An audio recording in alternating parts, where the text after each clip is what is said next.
ఈరోజు గాజువాకలో ఉత్తర ద్వారాన్ని స్వయంభూగా వెలిసినటువంటి ఉత్తరాంధ్రలోనే ఏకైక ఆలయంగా ప్రసిద్ధిగాంచిన ఆలయము ఈ వైకుంఠ వెంకటేశ్వర స్వామి ఆలయంలో ప్రతి శ్రవణ నక్షత్రానికి స్వామివారికి పంచామృత అభిషేకాలు నిర్వహించడం జరుగుతుంది.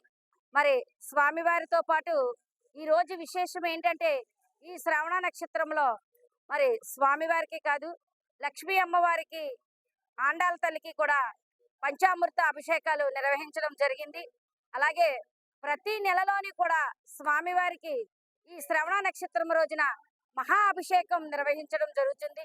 అలాగే చుట్టుపక్కల పరిసర ప్రాంత భక్తులు, ప్రజలు అందరూ వచ్చి ఈ స్వామివారి ఈ రోజు నెలకొకసారి స్వామివారి నిజరూప దర్శనం పొందే అవకాశంగా భావిస్తూ ఈ వెంకటేశ్వర స్వామి చారిటబుల్ ట్రస్ట్ ద్వారాగా ఈ కార్యక్రమం నిర్వహించడం జరుగుతుంది. ఈ ఆలయ చైర్మన్ గారు దొడ్డి రమణ గారి సారథ్యంలో మా మా యొక్క ఆలయ సేవకులందరూ మరి ప్రోత్సాహంతో ఈ ప్రతి కార్యక్రమం కూడా అంగరంగ వైభవంగా ఈ వైకుంఠ నారాయణుడు మరి ఈ యొక్క ఈ యొక్క ఏదైతే తిరుమల తిరుపతిలో ఏ విధంగా అయితే తిరుమల స్వామికి కైంకర్యాలు జరుగుతూ ఉంటాయో ఇక్కడ స్వయంభూగా వెలిసినటువంటి వైకుంఠ వెంకటేశ్వర స్వామికి కూడా అవే కైంకర్యాలు నిర్వహించడం జరుగుతున్నది. మరి అలాగే ఇప్పుడు మనం చూసాం, పొద్దుటి నుంచి ఇప్పటి వరకు స్వామివారికి మహా అభిషేకం జరిగింది. అనంతరం స్వామివారి అలంకరణ మహా నైవేద్యాలు, పళ్ళు, పుష్పాలతో స్వామికి మరి అంగరంగ వైభవంగా ఈ పూజా కైంకర్యాలు నిర్వహించడం జరిగింది.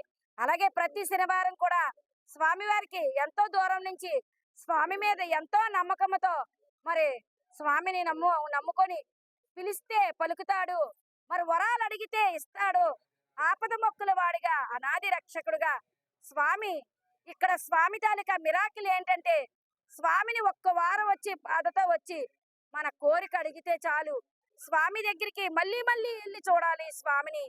వాళ్ళ యొక్క కోరిక స్వామి తీర్చేస్తూ ఉంటాడు. అది గొప్ప మిరాకిల్. ఎందుకంటే అది వచ్చిన వాళ్ళకి, స్వామిని అడిగిన వాళ్ళకి తప్పనిసరిగా మిరాకిల్ చూపిస్తూ ఉంటాడు. గొప్ప మరి వైకుంఠ వెంకటేశ్వర స్వామి అంటేనే చుట్టుపక్కల పరిసర ప్రాంత భక్తులందరూ తండోపతండాలుగా రావడం, ప్రతి శనివారం నిత్య అన్నదానం, అలాగే స్వామివారికి విశేషమైన పూజలు, ప్రతిరోజు కైంకర్యాలు, మరి ఇవన్నీ కూడా మరి ఆలయం దగ్గర నిర్వహించడం జరుగుతుంది. ఇందులో పాల్గొన్న ప్రతి ఒక్కరికి కూడా పేరు పేరున ధన్యవాదాలు తెలియజేస్తూ